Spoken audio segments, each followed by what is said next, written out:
انا بتكلم على ايه يا استاذ حسين؟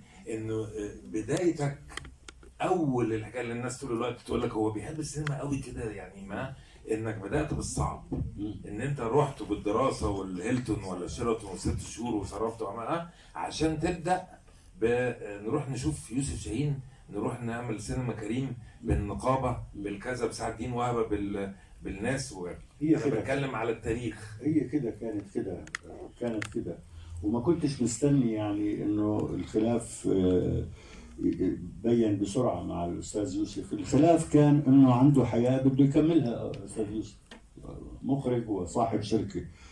فعملت انا فيديو وزعته تحت مكتب، وكان عندي راك 260 جهاز.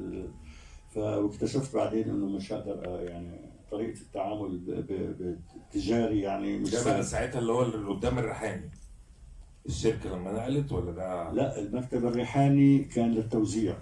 توزيع صح؟ لا، مكتب المهندسين مكتب الزمالك. الفيديو كان في شارع احمد عرابي، في اخر أيوة. شارع أيوة. احمد عرابي ورا الشارع المدني ولا مش عارف اسمه. كنا بدينا نعمل، كنت اول فيلم وزعته فيديو اخذته من واصف فايز الله يرحمه، اظن النمر والانثى عادل امام. عادل امام صح.